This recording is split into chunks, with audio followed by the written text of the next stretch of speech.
जय हिंद। आइए आज हम समझते हैं जो है एपीकल्चर यानी मधुमक्खी पालन में जो है जब बड़े पैमाने पर मधुमक्खी पालन किया जाता है तो उसे हम एपीकल्चर कहते हैं। तो आइए देख लेते हैं इसमें क्या क्या होता है भैया। तो इसमें शहद होता है, जो शहद में फ्रुक्टोज और सुक्रोज पाया जाता है। शहद में क्या होता है? फ्रुक्टोज और सुक्रोज पाया जाता है, जो एग्जाम में पूछा जाता है। यदि इनकी चाल की बात करें, मधुमक्खियों के चाल की बात करें तो 16 मील प्रति घंटा की स्पीड से जो है इनकी चाल होती है। ये छत्ता को देखा जाए तो यह मोम का बना होता है। छत्ता कैसा होता है? मोम का होता है। यदि इनकी फैमिली की बात की जाए, मधुमक्खियों की फैमिली की बात की जाए तो आइए देख लेते हैं। इसमें फैमिली में एक रानी मक्खी होती है, इसके अतिरिक्त नर मक्खी होती हैं और सबसे अधिक मात्रा में जो होते हैं वह श्रमिक होते हैं, जिन्हें नपुंसक कहा जाता है। इसके अतिरिक्त इनकी बात आकर देखते हैं यदि हम, तो ये मधुमक्खी जैसे मान लीजिए छत्ता है, तो छत्ता में जो है एक अल्फा कीटोग्लूटेरिक एसिड होता है। यह किसके द्वारा छूटता है? जो है यह रानी मक्खी के द्वारा छूटता है। इसके अतिरिक्त देखें तो मेल, अब इसमें जो कहीं आप लोग देखे होंगे जहां मधुमक्खी का छत्ता लगा रहता है जो बड़ा, उसमें सिर्फ एक ही जो है रानी मक्खी होती है, उसके अतिरिक्त और कोई मक्खी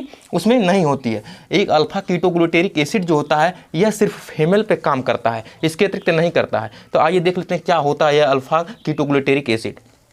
तो जब मधुमक्खी जो है रानी मक्खी जब अंडा देती है तो वह अंडे देने के 1 हफ्ते तक जो है इस अल्फा कीटोग्लूटेरिक एसिड का जो है उस छत्ते पे जो है वह छिड़काव करती है। तो इसके अतिरिक्त जब छत्ते पे जो है छिड़काव जब करती है या, तो उससे क्या होता है जितने फीमेल होते हैं वह सब नपुंसक में परिवर्तित हो जाते हैं, यानी अंडे में ही वह नपुंसक में परिवर्तित हो जाते हैं। इससे जो है रानी मक्खी इकलौती बनी रहती है। इसके बाद वह मेल पे काम नहीं करता। यह जो अल्फा कीटोग्लूटेरिक एसिड है यह जो है मेल पे काम नहीं करता, सिर्फ फीमेल पे ही कार्य करता है। तो 1 हफ्ते में यह नपुंसक बना देता है यह जो है। इसके अतिरिक्त यदि इनके विभाजन की बात की जाए हम, तो श्रम विभाजन के आधार पर जो है मधुमक्खियाँ अपना कार्य करती हैं। जैसे एक रानी होती है, रानी मधुमक्खी ही अंडा देती है। इससे तो नर मक्खी की बात करें तो रानी के साथ रहते हैं नर सब, और नपुंसक की बात करें तो बच्चे श्रमिक होते हैं तथा यह शहद तथा छत्ता का निर्माण का कार्य करते हैं। यह कौन? नपुंसक जो होते हैं। इसके अतिरिक्त यदि इनमें देखा जाए तो जो इनका शहद होता है उसमें फ्रुक्टोज एवं सुक्रोज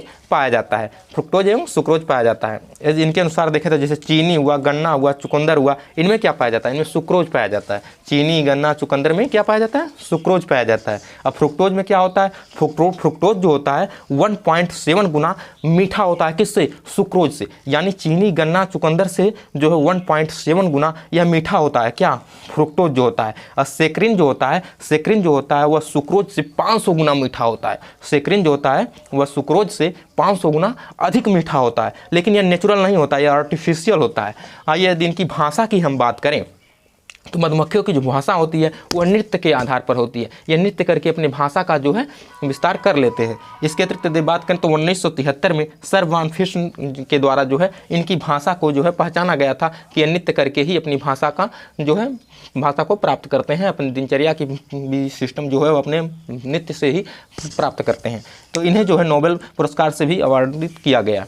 आइए कुछ और समझ लेते हैं जैसे इनके छत्ते के बारे में। आप लोग देखे होंगे तो जो छत्ता होता है इसमें जब मान लीजिए जैसे यह अल्फा कीटोग्लूटेरिक एसिड का जो है रानी मक्खी जब छिड़काव करती है अंडे देने के 1 हफ्ते तक जो है, उसमें मान लीजिए कोई यदि जो है फीमेल बच गई तो वह क्या करती है? मान लीजिए 1 हफ्ते में उनको उस पर कोई असर नहीं हुआ और वह बच गई तो वह जो होती है एक दूसरे छत्ते का, बाद में वह बड़ी हो जाती है। तो बड़ी होने के बाद जो वह भी रानी मक्खी बनती है तो वह क्या करती है? वह दूसरे छत्ते का निर्माण कर लेती है। आप लोग देखे होंगे कहीं यदि एक छत्ता रहता है तो कुछ दिन बाद दूसरा एक अलग छत्ता भी वहीं पास में ही बन जाता है। तो वह क्या होता है? वह एक मक्खी जो बच जाती है तो वह जो है दूसरे छत्ते का आकर के निर्माण कर लेती है। अब यहाँ से कुछ जो नर मक्खी होते हैं वह यहाँ पर आ जाते हैं थोड़ा, क्योंकि यह मक्खी जो है थोड़ा पुरानी हो चुकी होती है तो नई मक्खी रहती है, तो यहाँ कुछ नर जो है चले जाते हैं। तो यहाँ पर भी एक नया छत्ता का निर्माण हो जाता है। तो इसके अतिरिक्त यदि आप लोग देखे होंगे जो एपीकल्चर में जो इसका मधुमक्खी पालन वगैरह जो व्यावसायिक लोग होते हैं वह क्या करते हैं, तो जब ऐसे ही अंडा देती है यह रानी मक्खी जो होती है तो रानी मक्खी को पकड़ के एक बोतल में बंद कर लिया जाता है। तो 1 हफ्ते बाद फिर छोड़ा जाता है। तो 1 हफ्ते बाद जब आएगी है तो जब इस पर छिड़केगी अल्फा कीटोग्लूटेरिक एसिड तो 1 हफ्ते बाद जो है इन फीमेल पे जो है वो असर ही नहीं करेगा। तो सब के सब फीमेल जो हैं वो फीमेल ही बने रहेंगे, नपुंसक तो बन नहीं पाएंगे। तब क्या होगा? इससे जो है व्यवसाय अधिक होगा और अधिक जो है इसमें अपना फ्रुक्टोज का निर्माण अधिक हो जाएगा।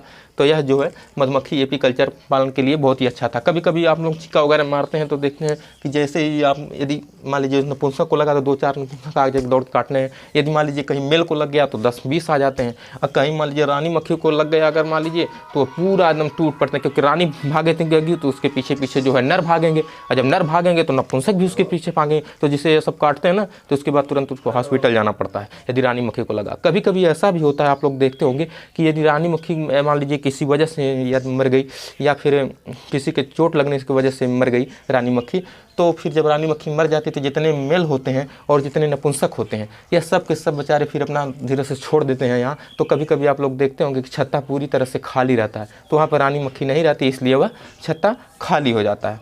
मिलते हैं अगली वीडियो में, तब तक के लिए धन्यवाद।